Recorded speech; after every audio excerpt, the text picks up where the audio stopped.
Digital நேயர்கள் அனைவருக்கும் அன்பு வணக்கம். உங்க அனைவருக்குமே நம்ம சேனல் சார்பாக தமிழ் புத்தாண்டு நல்வாழ்த்துக்களை தெரிவிச்சுக்கிறோம். 2026ஆம் ஆண்டு தொடங்கி நம்ம எல்லாருமே ஏப்ரல் மாதத்துல அடியெடுத்து வச்சிருக்கோம். ஆங்கில காலண்டர் அடிப்படையில் ஜனவரி 1ஆம் தேதியை தான் ஆங்கில புத்தாண்டா கொண்டாடப்பட்டு வருது இல்லையா? அதே மாதிரி நம்ம தமிழ்நாட்டில் சித்திரை வருட பிறப்பு, அதாவது சித்திரை முதல் தேதியில் தமிழ் புத்தாண்டு கொண்டாடப்பட்டு வருது. ஒவ்வொரு ஆண்டும் ஏப்ரல் மாதத்துல சித்திரை திருநாள் கொண்டாடப்பட்டு வருது. எல்லாரோட ஒரு பெரிய நம்பிக்கை என்னன்னு பார்த்தீங்கன்னா, நாளை ஒரு நாள் முடிந்த உடனே இன்னொரு நாள் வரும்போது தான் ஓகே நம்மளுடைய எல்லா பிரச்சனையுமே சரியாக போகுது அப்படின்னு சொல்லி அவங்க ஒரு வாழ்க்கையோ ஒரு பயணத்தை ஆரம்பிப்பாங்க. அப்படி இருக்கும்போது ஒரு வருடம் முடிந்து இன்னொரு வருடம் அப்படிங்கிறது வரும்போது நிறைய நம்பிக்கை அவங்களுக்குள்ள இருக்கும் இல்லையா? ஸோ அப்படி இருக்கும்போது இந்த தமிழ் புத்தாண்டு யாருக்கெல்லாம் சூப்பராக இருக்க போகுது, எந்த ராசிக்காரங்கள்லாம் ஓஹோன்னு இருக்க போகிறாங்க அப்படின்னு பற்றி நம்ம பார்க்க போகிறோம். மிதுனம் எடுத்துக்கிட்டாலே அப்படின்னா காதலுக்கு பேர் போன ராசி அப்படின்னு சொல்லலாம். ஆனால் திருமணம்னு எடுத்துக்கிட்டிங்க அப்படின்னா தடன்னு சொல்லி ஒரு கோடே போட்டுட்டு போகலாம் தடைக்காக. ஸோ அப்படி இருக்கிற மிதுன ராசிக்காரர்களுக்கு திருமணம் இந்த தமிழ் புத்தாண்டில் நடக்குமா? அவங்களுக்கு காதல் கை கொடுமா? காதல் திருமணம் நடக்குமா? அதை பற்றி கொஞ்சம் விளக்கமாக சொல்லுங்கள் மேம். தீபா மேம். கண்டிப்பாம்மா. பொதுவாக மிதுன ராசி காதல் தான் கை கூடுமா, திருமணம் நடக்குமா அப்படின்னா நம்ம பெருசாக யோசிக்க வேண்டியது இல்லைங்க. எல்லாமே நல்லபடியாக நடக்கும், கவலைப்படாதீங்க. ஃபர்ஸ்ட் விஷயம், மிதுன ராசி அன்பர்கள் உங்களுக்கு பார்த்தீங்கன்னா இந்த வருடம் சனி பகவானை வச்சே நம்ம பலனை சொல்லலாம். ஃபர்ஸ்ட் சனி பகவான் எங்கே இருக்காரு? 10ஆம் பாவத்தில் இருக்கார். கர்ம சனியாக இருக்கார். 10ல் ஒரு பாவியாவது இருக்கணும் அப்படிம்பாங்க. எதுக்கு? அரசனை போல நம்ம ராஜ்யம் ஆளக்கூடிய யோகம் வரும் அப்படின்னு. ஆனால் இங்கே 10ல் யார் இருக்கா? பாவி சனி பகவான் இருக்கான். டக்குன்னு உனக்கு ராஜ்யத்தை கொடுத்துருவானா, சிம்மாசனத்தை கொடுத்துருவானா அப்படின்னா கிடையாது. சனிக்கு ஒரு நல்ல குணம் அப்படின்னு சொல்லிக்கலாம், கெட்ட குணம் அப்படின்னு சொல்லிக்கலாம். என்ன, நீ என்ன செய்யறியோ அதுக்கான பலன் தான் கொடுப்பேன். நீ எவ்வளோ தூரம் ஓடுறியோ அவ்வளோதான் நீ டெஸ்டினி அடைய முடியும். நீ எள்ளுக்கு வேலை செஞ்சியானா எள்ளு கொடுப்பேன், கொள்ளுக்கு வேலை செஞ்சியானா கொள்ளு கொடுப்பேன். இதுதான் சனியினோட கேரக்டர். அப்போ கர்ம சனியாக இருக்கவன் என்ன பண்ணுவான்? மிதுனம் ஆல்வேஸ் பார்த்தீங்கன்னா யூ பீப்புள் ஆர் ரொம்ப ஸ்மார்ட், வெரி ஸ்மார்ட் அப்படின்னு சொல்லலாம். மிதுனம் எப்பயுமே ஹார்ட் ஒர்க்கை விருப்பப்படுவாங்களா? கிடையாது. ஸ்மார்ட் ஒர்க்கை தான் விருப்பப்படுவாங்க. ஆல்வேஸ் ஸ்மார்ட் பர்சனாலிட்டிஸ் அப்படின்னு சொல்லலாம். காரணம் என்ன? ராசி அதிபன் புதன் பகவான். மாற்றம் ஒன்றே மாறாதது அப்படின்னு நினைக்கக்கூடிய பர்சனாலிட்டிஸ். ஆனால் 6ஆம் மாதம் வரைக்கும் இந்த ஸ்மார்ட் ஒர்க்கெல்லாம் கொஞ்சமாக தூக்கி மூட்டை கட்டி வச்சுட்டு ஹார்ட் ஒர்க் அப்படின்றது நீங்கள் பார்க்கணும். காரணம் என்ன? சனிக்கு வேர்வை சிந்தணும், அப்போ தான் பிடிக்கும். அதுக்கும் மேலே இல்லைம்மா நான் ஒரு பெரிய தொழிலதிபரோட மகள், நான் கால் மேலே கால் போட்டுட்டு ஜம்முன்னு என்கிட்ட ஸ்டாஃப்ஸ் இருப்பாங்க, வேலை வாங்கி நான் என்னோட பிஸ்னஸை பெரிய லெவலில் கொண்டு போகிறேன் அப்படின்னா 6ஆம் மாதம் வரைக்கும் உங்களோட மூளையாவது நீங்கள் அட்லீஸ்ட் கசக்கி புழியணும். அப்போ தான் சனி பிரீத்தியாவான். அப்போ தான் உங்கள் தொழிலில் மேன்மை முன்னேற்றம் அப்படின்றது நடக்கும். 6ஆம் மாதத்துக்கு மேலே என்ன ஆகும்? சனி கர்ம சனியாகவே இருந்தாலும், ஜீவனஸ்தானத்திலே சனி பகவான் இருந்தாலும் என்ன பண்ணுவான்? குருனோட பார்வைப்பட்டிருந்தாலும் ஆல்மோஸ்ட் நல்லிஃபை ஆகிடுவான். அடப்போமா, நீ வேலை செஞ்சா செய், நீ ஹார்ட் ஒர்க்கான பண்ணு, ஸ்மார்ட் ஒர்க்கான பண்ணு, வேலைன்னு ஒன்று செய்யல, அதுக்கான பலனை நான் கொடுத்துருவேன் அப்படின்ட்டு சொல்லுவான். பொதுவாகவே பாருங்கள், சுய ஜாதகத்திலே கூட பார்த்தீங்கன்னா 10ல் ஒரு பாவி இருக்கணும் அப்படிம்பாங்க. காரணம் என்ன அப்படின்னா 10ல் பாவி இல்லாமல் சுபன் இருந்தால் என்ன பண்ணுவாங்களா? இவங்க சம்பாதிக்கவே மாட்டாங்களா? நியாயம், தர்மம், நேர்மை, லொட்டு லொசுக்கு இப்படியெல்லாம் பார்த்து சம்பாதிக்காமல் ரொம்ப வியாக்கியானம் பேசி சம்பாதிக்காமல் போவாங்க அப்படிம்பாங்க. சுய ஜாதகத்திலே அப்படி தான், கோச்சார பிரகாரமும் அப்படி தான். ஆனால் சனி இருக்கிறதுனால hard work place a part அப்படின்றது ஞாபகம் வச்சுக்கோங்க. ஃபர்ஸ்ட் விஷயம். ரெண்டாவது, ராகு பகவான் 9ஆம் பாவம், பாக்கியஸ்தானத்தில் ஒரு ராட்சஸ். பாக்கியஸ்தானத்தில் ராட்சஸ் என்ன பண்ணுவான்? பொதுவாக அதிர்ஷ்டஸ்தானத்தில் ஒரு ராட்சஸ் அப்படின்போது நீ எண்ணி பார்க்காத மாதிரி ஒரு அதிர்ஷ்டம் அப்படின்றத கொடுப்பான். அப்போ எல்லாருக்குமே நினச்சி பார்க்காத மாதிரி ஒரு அதிர்ஷ்டம் வந்துருமா? சொல்ல முடியாது. இதுக்கு நம்மளோட சுய ஜாதகமும் நீங்கள் கம்பேர் பண்ணி பார்த்துக்கணும். பொதுவாக பாருங்கள், கோச்சார பலன் 40 to 50%, சுய ஜாதகம் மீதி இருக்க பேலன்ஸ் % அப்படின்னு சொல்லலாம். அப்போ 9 ராகு என்னதாம்மா பண்ணுவான் கோச்சார பிரகாரம் அப்படின்னா, நீங்கள் மிதுன ராசி படிக்கிற பிள்ளைலாம் இருக்கீங்க அப்படின்னா வெளிநாடு போய் படிக்கிறதுக்கான பிராப்தம். இங்கே நான் MBBS முடிச்சிட்டேங்க, MD 3 வருஷமாக நீட்டுக்கு பிளான் பண்ணிட்டு இருக்கேன், ட்ரை பண்ணிட்டு இருக்கேன், எனக்கு கிடைக்கவே இல்லை. வெளிநாடு போய் நீங்கள் படிக்கிறதுக்கான பிராப்தம். அம்மா வேண்டவே வேண்டாம். இப்போ அம்மா பாருங்க, பொதுவாக பொம்பளை பிள்ளையா இருந்தாலும் வேண்டாம்பாங்க, ஆம்பளை பிள்ளையா இருந்தாலும் வேண்டாம்பாங்க. என் குழந்தை அங்கே போய் எப்படி சாப்பிடும், என்ன பண்ணும், அந்த கிளைமேட் அடாப்ட் பண்ணுமா ஆகுன்ற மாதிரி அம்மானோட வருத்தம் இருக்க தான் செய்யும். ஆனால் உங்கள் அப்பா ரொம்ப சப்போர்ட்டிவாக இருப்பார், நீங்கள் வெளிநாடு போய் படிக்கிறதுக்கு அப்படின்னு சொல்லலாம். வெளிநாடு ஆன்மீகம் சார்ந்த சுற்றுலா போகிறதுக்கான பிராப்தம் உண்டு, இன்ப சுற்றுலா போகிறதுக்கான பிராப்தம் உண்டு. இதெல்லாம் 12ஆம் மாதம் வரைக்குமே இருக்குமா. 6ஆம் மாதம் வரைக்கும் குருனோட பார்வை ராகு மேலே இருக்கும். 6ஆம் மாதத்துக்கு மேலே குருனோட பார்வை ராகு மேலே இருக்காது. அப்போ நீங்கள் வெளிநாடு படிக்க போகிறீங்க அப்படின்னா அதில் கொஞ்சம் கவனமாக நம்ம என்ன பண்ணணும் அப்படின்னா அனலைஸ் பண்ணிட்டு போகணும். வெளிநாடு படிக்க போயிட்டு ஐயோ என்னால் படிக்க முடியல, ஹோம் சிக்னஸ் வந்துருச்சு, எங்கள் அம்மா இல்லாமல் இருக்க முடியாது, அப்பா இல்லாமல் இருக்க முடியாது அப்படின்ற ஒரு சூழ்நிலையும் வரத்துக்கான வாய்ப்பு உண்டு.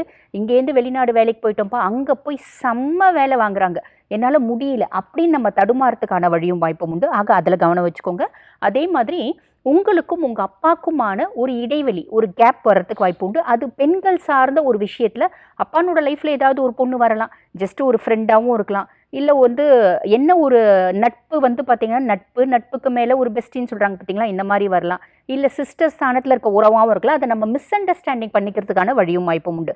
ஆக இதில் கவனம். அப்பாவுக்கு ஹெல்த் இஷ்யூஸ் வர்றதுக்கான வழியும் வாய்ப்பும் உண்டுமா, இதில் கவனம் வச்சுக்கோங்க.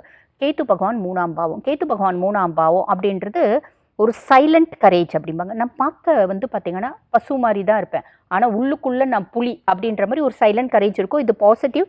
நெகட்டிவ் ஆஸ்பெக்டில் நம்ம என்ன சொல்லலாம் அப்படின்னா, தம்பி தங்கச்சியை நம்ம வெளிநாடு அனுப்புறதுக்கான பிராப்தம் உண்டு. அதுக்கான ஒரு பெரிய அமௌண்ட் நம்ம கடன் வாங்கி வருத்தப்படுறதுக்கான வாய்ப்பும் உண்டு. ஸோ இதில் கவனம் அப்படின்றது வச்சுக்கோங்க. அதே மாதிரி உங்களோட வயசு கம்மி பர்சனாலிட்டிஸ் கிட்ட தேவையில்லாமல் வாக்குவாதம் அப்படின்றது வேண்டாம், இதில் கவனம் வச்சுக்கோங்க. அதே மாதிரி 6ஆம் மாதம் வரைக்கும் குரு பகவான் பாருங்கள் உங்கள் ஜென்மத்தில் இருக்கார். தேவையில்லாத சேர்க்கை அப்படின்றது நிறைய மிதுன ராசி அன்பர்களுக்கு ஆல்ரெடி வந்திருக்கும். வரலை அப்படின்னாலும் 6ஆம் மாதம் வரைக்கும் அதில் கவனம் இருங்க. அதே மாதிரி இடம் மாற்றம், தொழில் மாற்றம் உண்டு. அனலைஸ் பண்ணிட்டு போங்க. 6ஆம் மாதத்துக்கு மேலே குரு பகவான் 2ஆம் பாவத்தில் போய்ட்றார். 2ஆம் பாவத்தில் போய் உச்சம் பெற்று அமர்றார். 2ஆம் பாவத்தில் ஒரு சுபன், நல்ல விஷயம்தான். தன குடும்ப வாக்கு ஸ்தானத்தில் சுபன் நல்ல விஷயம். ஆனால் உங்களோட ராசியாதிபதி யார்? புதன் பகவான். புதன் பகவானுக்கு குரு நட்பா பகையா அப்படின்னா பகை கிரகம். அப்போ என்ன அர்த்தம்? நம்ம குடும்பத்தில் நிம்மதி சந்தோஷம் இருக்காது, அது தாராளமாக இருக்கும். குடும்பத்தில் நிம்மதி, சந்தோஷம், குதூகலம், மகிழ்ச்சி, தனவரவு எல்லாமே இருக்குமா. ஒன்றுத்தில் கொஞ்சம் கவனமாக இருக்கணும். என்ன வாக்கு கொடுக்கக்கூடாது. இந்த பிள்ளைக்கு நான் கேரண்டி, இந்த பிள்ளை ரொம்ப அருமையான பிள்ளைங்க, நகை கடையில் நீங்கள் வேலைக்கு ஆள் எடுக்கிறீங்கல்ல, இந்த பிள்ளையை எடுத்துக்கோங்க அப்படின்னு நம்ம பாருங்கள், ஒருத்தவங்களுக்கு சப்போர்ட் பண்ண போய், ஒருத்தவங்களுக்கு ஹெல்ப் பண்ண போய் நம்ம அந்த மாதிரி ரெக்கமெண்ட் பண்ணோம் அப்படின்னா, நாளைக்கு அந்த பிள்ளை ஏதாவது தப்பு தண்டா பண்ணிடுச்சு அப்படின்னா நம்ம தலை உருள்ற மாதிரி இருக்கும். அப்போ தேவையில்லாமல் யாருக்கும் ஷூரிட்டி, வாரண்டி, கேரண்டி கையெழுத்து போடுறது, டாக்குமெண்ட்லாம் சைன் பண்ணும்போது கொஞ்சம் உஷாராக பார்த்து செய்யுங்க. இந்த சின்ன சின்ன விஷயத்தில் நீங்கள் கொஞ்சம் கவனமாக இருக்கீங்க அப்படின்னா மட்டும் போதுமானதுமா. இந்த புத்தாண்டு இனிமையான புத்தாண்டு அமையும். வாழ்த்துக்கள். ஓகே மேம், மிதுன ராசிக்கு 6ஆம் மாதம் வரைக்கும் கொஞ்சம் கவனமாக இருங்க அப்படின்னு சொல்லியிருக்கீங்க. ஸ்மார்ட் ஒர்க்கெல்லாம் தூக்கி ஓரமாக வச்சுட்டு ஹார்ட் ஒர்க் பண்ணுங்க அப்படின்னு சொல்லியிருக்கீங்க. அடுத்ததாக சுந்தரமணி சார், நீங்கள் சொல்லுங்கள், மிதுன ராசிக்கு இந்த தமிழ் புத்தாண்டு எப்படி இருக்குது? பொதுவாகவே பார்த்தீங்கன்னா மிதுன ராசிக்காரங்க பல முயற்சிகள் எடுத்துருப்பாங்க. கிட்டத்தட்ட இவங்க முயற்சி எடுக்கலைன்னு சொன்னால் யாருமே நம்ப முடியாது. அவங்க எடுக்காத முயற்சிகள் இல்லவே இல்லைன்னு சொல்லலாம். வாழ்க்கையில் எப்படியாவது வெற்றி பெறணும் அப்படிங்கிறக்காண்டி பல முயற்சிகள் எடுத்து ஜென்மத்தில் குரு அமர்ந்து இவங்களை சிந்திக்க விடாமல் எந்த சிந்தனைகள் செஞ்சாங்களோ ஒரு 60% மேலே அதை செயல்படுத்த முடியாமல் எதிர்மறையான விஷயங்கள், எதிராளிகளுடைய சூழ்ச்சி அப்படின்னு நிறைய நடந்துருச்சு. ஸோ இந்த நிலை இந்த புத்தாண்டு முதல் ஃபஸ்ட்டு மாறப்போகுது. தன்னுடைய சிந்தனைகளை சிறப்பாக வெற்றி பெறக்கூடிய ஒரு அற்புதமான வருடமாக உங்களுடைய வாழ்க்கையில் இந்த தமிழ் புத்தாண்டு இருக்க போகுதுங்கிறத நீங்கள் ஃபஸ்ட்டு ஒரு முடிவு எடுத்துக்கோங்க. ரெண்டாவது பார்த்தீங்கன்னா கிட்டத்தட்ட இப்போ மிதுன ராசிக்காரங்க, அதாவது கிட்டத்தட்ட பார்த்திங்கன்னா இந்த ஏப்ரல் மாதம் எண்டு வரையுமே கூட நிறையா பிரச்சனையை சந்திச்சுருக்கீங்க. ஸோ ஏப்ரல் ஆரம்பிச்சிருச்சுங்க, மே முடிஞ்சிருச்சுங்க அப்படின்னா வருத்தமே படாதீங்க. கிட்டத்தட்ட ஏப்ரல் ஸ்டார்டிங்லேருந்து இனிமேல் உங்களுக்கு பிரச்சனை கிடையாது. ஏப்ரல் 2 வரையும் பிரச்சனை இருக்குமாலாம் யோசிக்காதீங்க. ஏப்ரல் மாதம் 1ஆம் தேதியிலேருந்தே உங்கள் லைஃப்பில் நிறைய மாற்றத்தை நீங்கள் உணர போகிறீங்க. கிட்டத்தட்ட ஆனி மாதத்துக்கு மேலே நம்மளுடைய மிதுனராசிக்காரங்க வேலை இழந்தவர்கள், வேலை தேடுபவர்கள் அனைவருக்குமே வேலை வாய்ப்பு உண்டு. உங்களை மதிக்காத, உங்களை கஷ்டப்படுத்தின கம்பெனி இந்த வட்டம் உங்களை ஏண்டா மிஸ் பண்ணோன்னு அவங்க ஃபீல் பண்ண போகிறாங்க. அதில் எந்த மாற்றம் கிடையாது. வேலை தேடுபவர்களுக்கு வேலை வாய்ப்பு கிடைக்கவும், வேலையில் கஷ்டப்பட்டுட்டு வேறு வழி இல்லாமல் குடும்பத்துக்காக, தன்னுடைய குழந்தைகளுக்காக எவ்வளோ தான் அழுத்தம் கொடுத்தாலும் நான் அட்ஜஸ்ட் பண்ணி தாங்க வாழ்கிறேன், என்ன பண்ண சொல்கிறீங்க, என்னோடய நிலைமை அப்படி இருக்குது அப்படின்னு மனசுக்குள்ளே அந்த குழப்பத்தை வச்சுட்டு வேலை பார்த்து கொண்டு இருக்கிற நம்முடைய சகோதர சகோதரிகளுக்கு உறுதியாக உங்களுடைய உண்மையான தன்மை, உங்களுடைய உணர்வு, உங்களுடைய வேகம் எல்லாத்தையும் உங்களுடைய மேல் அதிகாரி இனிமே புரிஞ்சுக்கிற போகிறார். புரிந்து உங்களுக்கான பதவி உயர்வு கொடுக்கக்கூடிய பாக்கியம் கிட்டத்தட்ட ஆனி மாதத்துக்கு மேலே உறுதியாக நடக்கும். ஸோ இதை பார்த்திங்கன்னா பொதுவாகவே உங்களை மிகைப்படுத்தி காட்டணுங்கிறக்காண்டி சொல்லவே இல்லை. ஃபஸ்ட்டு விஷயம் தெரிஞ்சுக்கோங்க, குரு பகவான் உங்களுடைய ராசியிலேருந்து கடந்து அவர் கடக ராசிக்குள்ள நுழைஞ்சனே உங்களுடைய ராசிக்கு 6ஆம் வீட்டையும் பார்க்காரு, உங்களுடைய ராசிக்கு 10ஆம் வீடையும் பார்க்கார். 10ல் யார் இருக்கா? சனி பகவான் இருக்கார். சனி பகவானை பார்க்கும்பொழுது ஏற்கனவே உங்களுக்கு தெரியும் சனி பகவான் வந்து எவ்வளோ நாள் கஷ்டத்தை கொடுத்தாலும் எவ்வளோ தான் நம்மளை செதுக்குனாலும் சரியான நேரத்தில் நம்மளை உயர்த்தி கொடுக்கக்கூடிய ஒரே கிரகம் சனி பகவான் தான். அப்போ சுப கிரகம் ஆட்டோமேட்டிக்காக பார்த்தோன்னே சனி பகவான் என்ன பண்ணுவார், இவன்லாம் கஷ்டப்பட்டான், இவன்லாம் இந்த பொண்ணு எவ்வளவோ பொறுமையாக இருந்துச்சு, இந்த பொண்ணுக்கு இந்த பையனுக்கு கட்டாயமாக நம்ம வேலையில் ஒரு பதவி உயர்வு கொடுக்கணுங்கிறத உங்களுடைய மேல் அதிகாரிக்கு இன்டிமேஷன் கொடுப்பார், ஆர்டர் கொடுப்பாரு, ஆர்டர் காப்பியை வாங்க போகிறீங்க. அதனால் கவலைப்பட தேவையில்லை. அதே போல் இந்த கடன் பிரச்சனையில் ரொம்ப ரொம்ப அதிகமாக கிட்டத்தட்ட இந்த ஒரு 2.5-3 வருஷத்துக்குள்ளே கடன் பிரச்சனையால் தன்னையே தானே ஒரு வருத்தி கொள்ளக்கூடிய நிலைமையில் இருந்த ராசியில் கை தூக்குங்க அப்படின்னா ஃபஸ்ட்டால் நீங்கள் தான் கை தூக்குவீங்க. ஏன்னா நீங்கள் அவ்வளோ தூரம் கடன் பிரச்சனை சிக்கி தவிச்சிங்க. ஸோ எப்படா கடன் அடையும், கடனால் நான் ரொம்ப கஷ்டப்படுறேன் அப்படின்னு நீங்கள் வருத்தப்படுறீங்கன்னா குருவோடைய அற்புதமான பார்வை மூலமாக உங்களுக்கு கடன் பிரச்சனை உறுதியாக படிப்படியாக குறைந்து தமிழ் புத்தாண்டு முடியங்குள்ளையும் உறுதியாக கடன் அடைச்சிருவீங்க. கடன் அடைக்கிறதுக்கு வேறு என்ன பண்ணணும், வேலை கிடச்சிருது, தொழில் உங்களுக்கு உறுதியாக உருவாகிடும், புதிய தொழில் தொடங்கிடுவீங்க, பொருளாதாரம் வரும்போது பொழப்பை பார்க்குறீங்க, கடன் அடைக்கிறீங்க. மற்றவனுக்காண்டி உதவி செய்கிறத தயவுசெய்து நிப்பாட்டணும். அப்படி நிப்பாட்டினா தான், ஏன்னா காசு வருதுங்கும் போது கண்டவெல்லாம் சுற்றி வருவான், அவனுக்கெல்லாம் கொடுத்து போட்டு நீங்கள் பலபடியும் கடன்காரன் ஆகிடக்கூடாது. ஸோ இது வந்து நீங்கள் புரிஞ்சுக்கக்கூடிய ஒரு ஃபஸ்ட்டு விஷயம் தான். ஓகேவா? அதுக்கடுத்து உங்கள் மேலே கிட்டத்தட்ட நிறைய வீண் பலிகள் கொடுத்துக்கிட்டே இருக்காங்க. செய்யாத தப்பை செஞ்ச மாதிரி எப்படி ஒரு வடிவமைச்சு உங்களை காப்பி அடித்து உங்களை லாக் பண்ணாங்கன்னு தெரியாது. நீங்கள் லாக் ஆகிட்டீங்க.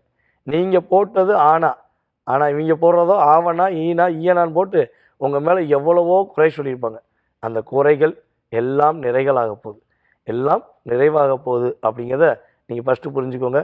அதனால் எந்த ஒரு குற்றவுணர்வும் இல்லாமல், எந்த குற்றங்களும் செய்யாமல் கவலைப்படுகின்ற உங்களுடைய வாழ்க்கையில் கவலைகளை மறந்து, கஷ்டங்களை மறந்து, துன்பங்களை மறந்து, துயரங்களை மறந்து இன்பமாக வாழக்கூடிய வாழ்க்கை தமிழ் புத்தாண்டில் கிரகங்கள் மேக்சிமம் வந்து பார்த்திங்கன்னா குரு பகவானும் சனி பகவானும் உங்களோட லைஃப்பில் நிறைய மாற்றங்களை உறுதியாக கொடுப்பாங்க. இதை தாண்டி ஒரே ஒரு விஷயம் கவனம் அப்படின்னு சொல்லி பார்த்தீங்கன்னா, உங்களுடைய ராசிக்கு 3ஆம் இடத்துல கேது, ராசிக்கு கரெக்டாக 9ஆம் இடத்துல ராகு. ஸோ இந்த ராகு கேது என்று நிழல் கிரகங்கள் என்ன பண்ணுறாங்கன்னா, கொஞ்சம் உங்களுக்கு கார்த்திகை மாதம் வரையும் ஒரு இண்டிஷன் கொடுக்காங்க.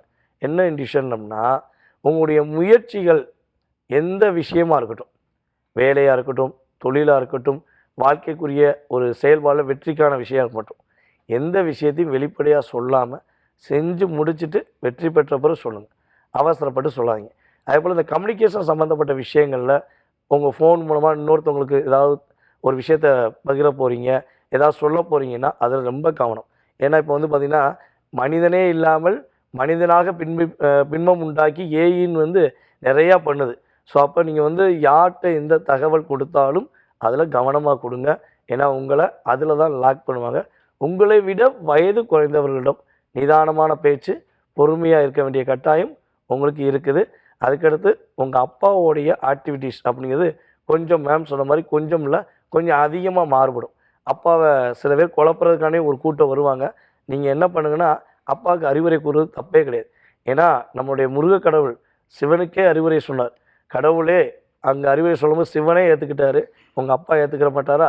அதனால் அப்பாட்ட, அப்பா என்னோடய ராசியின் அடிப்படையில் உனக்கு நிறைய தேவையில்லாதவங்களும் உன்னை தேடி வருவாங்க, கொஞ்சம் கவனமாக இருங்கப்பா, கொஞ்சம் நிதானமாக இருங்க, யார் சொல்கிறதையும் நம்பி ஏமாந்துடாதீங்கன்னு அப்பாவுக்கு சில அறிவுரைகள் கூறி அப்பாவுடைய நடவடிக்கையை கொஞ்சம் வாட்ச் பண்ணுங்கள். அப்பா மேலே அன்பை காட்டுங்க, அப்பாவை நேசிங்க.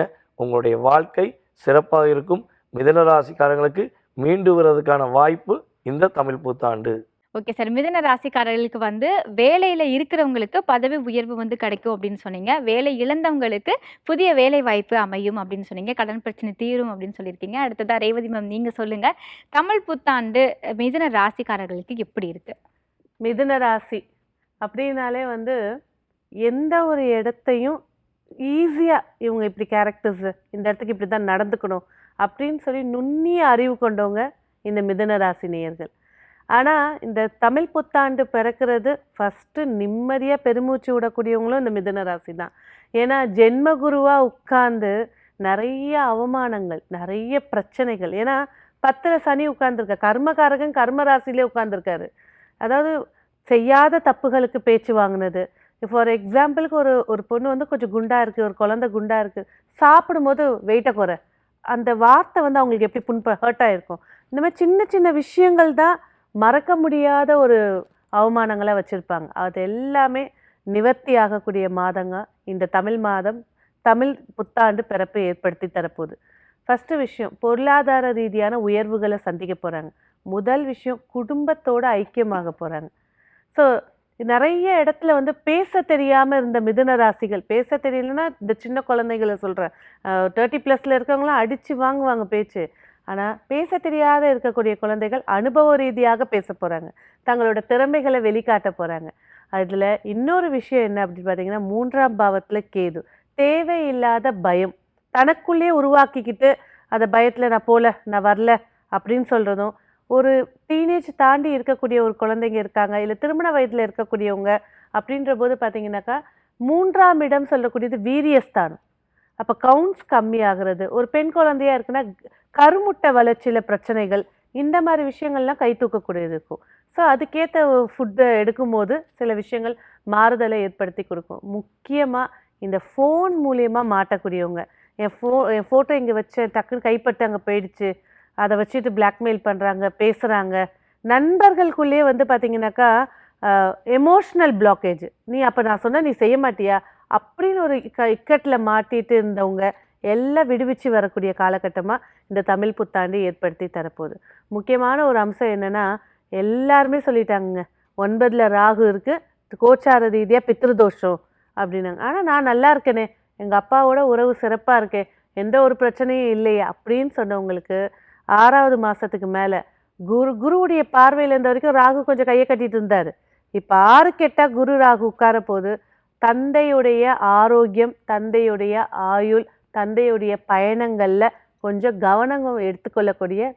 2வது விஷயம், உறவு ரீதியான, எவ்வளோ தான் தப்பு செய்யட்டும், அப்பா உங்களை பெத்த எடுத்தவர், அவருடைய தப்பை மன்னித்து அவர்கிட்ட வந்து கொஞ்சம் அறிவுரை கூறுறது, கொஞ்சம் நல்லபடியாக போகிறது சிறப்புகளை ஏற்படுத்தி கொடுக்கும். உத்தியோகம் அப்படின்னு பேசும்போது பார்த்தீங்கன்னாக்கா, உத்தியோகம் இருக்குங்க, ஆனால் டென்ஷனாக இருக்குது, இந்த உத்தியோகத்தை விட்டு நான் வேறு வேலைக்கு போகலாமா? நிச்சயமாக ஒரு புதிய உத்தியோகம் இவங்களுக்கு ஏற்றபடியாக இவங்களோட திறமையை மதிக்கக்கூடிய அளவில் கிடைக்க போகுது. ஸோ அடுத்து வீடு சரி, நிலம் சரி, இது சார்ந்த விஷயங்கள் எல்லாம் சக்ஸஸை ஏற்படுத்தி கொடுக்க போகுது. ஆனால் 10ல் இருக்கக்கூடிய சனி மட்டும் எப்போவுமே உங்களுக்கு டீனோட் பண்ணிக்கிட்டே இருப்பார், இந்த இடத்துல கண்ட்ரோலாக இரு, இல்லைன்னா பிரச்சனைகளை ஃபேஸ் பண்ணுவீங்க. ஸோ நம்மளோட லிமிட் என்ன? நண்பனாக இருக்கட்டும், கணவராக இருக்கட்டும், மனைவியாக இருக்கட்டும், உறவாக இருக்கட்டும், சொந்த பந்தம், அதாவது எப்படின்னா இந்த மிதுன ராசி வந்து பார்த்திங்கன்னா கொஞ்சம் சிரிச்சு பேசிட்டீங்க அப்படின்னா அந்த இடத்துக்கே தன்னை அர்ப்பணிச்சிடுவாங்க. கையில் காசு இருக்கோ இல்லையோ, வாங்க காஃபி குடிக்கலாம், வாங்க சாப்பிடலாம், அந்த மாதிரி இஷ்டத்துக்கு செலவு பண்ணக்கூடியவங்க. இந்த மாதிரி விஷயங்கள் கவனம். 2வது விஷயம், நேரம் தவறி உணவு உட்கொள்ளுதல் மிகப்பெரிய ஒரு ஆரோக்கிய பிரச்சனையை இந்த தமிழ் புத்தாண்டு பிறக்கும்போது அவங்களுக்கு ஏற்படுத்தி கொடுக்கும். 12 மணிக்கு சாப்பிட்றது, 2 மணிக்கு சாப்பிட்றது, காலை டிஃபனை ஸ்கிப் பண்ணிவிட்டு லேட்டாக சாப்பிட்றது, இந்த மாதிரி விஷயங்களில் ரொம்ப கேர்ஃபுல்லாக இருக்கணும். 2வது, ஏற்கனவே மிதுன ராசி வந்து ஸ்நாக்கி, இதில் வந்து 2ல் குரு வருது, ஆயில் ஃபுட்ஸு, நிறைய ஸ்வீட்ஸு. இப்போ ஒரு விஷயம், நீங்கள் ஒரு சர்வே எடுக்க போகிறீங்க அப்படின்னா, இந்த தமிழ் புத்தாண்டு பிறந்து அடுத்த வருஷம் வரைக்கும் நீங்கள் ஒரு சர்வே எடுத்திங்கன்னா ஹாஸ்பிட்டலில் சுகரில் வந்து உட்காரக்கூடியவங்க மிதுன ராசி தான்.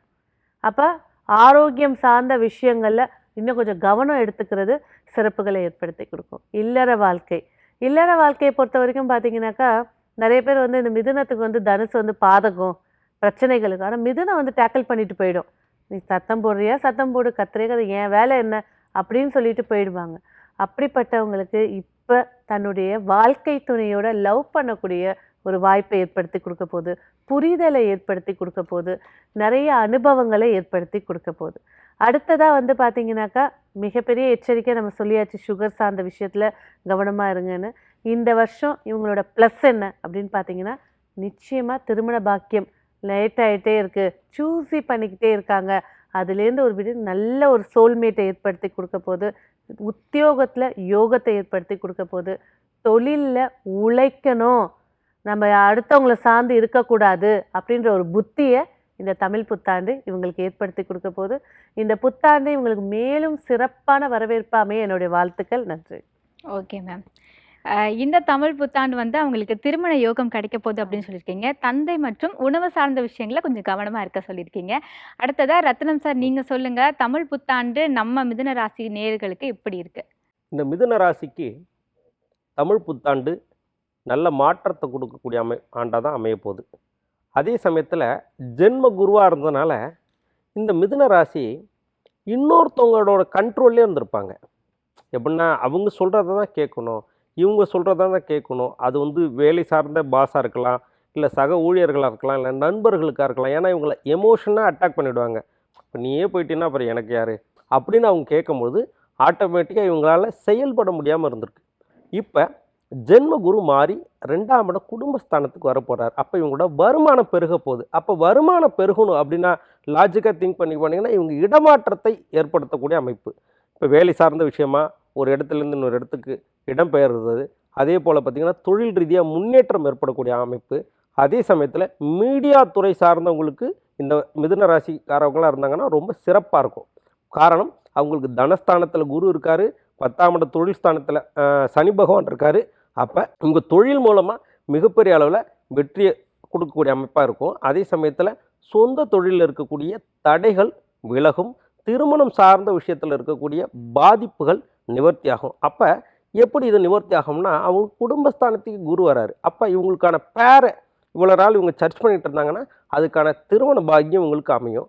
அதே சமயத்தில் குடும்ப ரீதியாக உறவுகளுக்குள்ளே இருக்கக்கூடிய இந்த கருத்து மோதல், அதே சமயத்தில் பார்த்திங்கன்னா அப்பா ஒரு இடத்துல இருக்கார், அம்மா ஒரு இடத்துல இருக்காங்க, குழந்தைங்க வேறு ஒரு இடத்துல படிக்கிறாங்க அப்படின்னா குடும்பத்துடன் ஒற்றுமையாக இருந்து ஒரே குடும்பமாக இருக்கக்கூடிய சூழ்நிலைகளை ஏற்படுத்தி கொடுக்கும். அதே சமயத்தில் இவங்க எப்போவுமே டபுள் மைண்டு. ஏன் அப்படின்னா இது இரட்டைத்தன்மை உள்ள ராசி. அப்போ இப்படியா அப்படியா மதில் மேல் பூனை. அப்போ டிசிஷன் மேக்கிங்கில் இவங்க கரெக்டாக இருந்தாங்கன்னா இந்த தமிழ் புத்தாண்டு இவங்களுக்கு மிகப்பெரிய ஏற்றத்தையும் மாற்றத்தையும் முன்னேற்றத்தையும் கொடுக்கும். Okay sir. நீங்களும் வந்து திருமணம் கைகூடும், வேலை வந்து நிறைய விஷயங்கள் கிடைக்கும் அப்படிங்கிற மாதிரி சொல்லியிருந்தீங்க. முடிவெடுக்கும் போது கொஞ்சம் கவனமாக இருக்க சொல்லியிருக்கீங்க. ஓவரால் பார்த்தா மிதுன ராசிக்காரர்களுக்கு நம்ம ஜோதிடர்கள் எல்லாரும் என்ன சொல்கிறாங்க அப்படின்னா, உங்களுக்கு திருமண யோகம்லாம் இருக்குது, நிறைய வேலை வாய்ப்புகள் வந்து நடக்க போகுது, கடன் பிரச்சனைகள்லாம் சரியாக போகுது. எல்லாத்துக்கும் மேலே இந்த 6ஆம் மாதம் வரைக்கும் நீங்கள் கொஞ்சம் கவனமாக இருக்கணும். உங்களோட வார்த்தைகளாக இருக்கட்டும், உங்களுடைய உடல் ரீதியான பிரச்சனைகளாக இருக்கட்டும், எல்லாத்துலையும் கொஞ்சம் கவனமாக இருங்க அப்படின்னு சொல்லியிருக்கிறாங்க.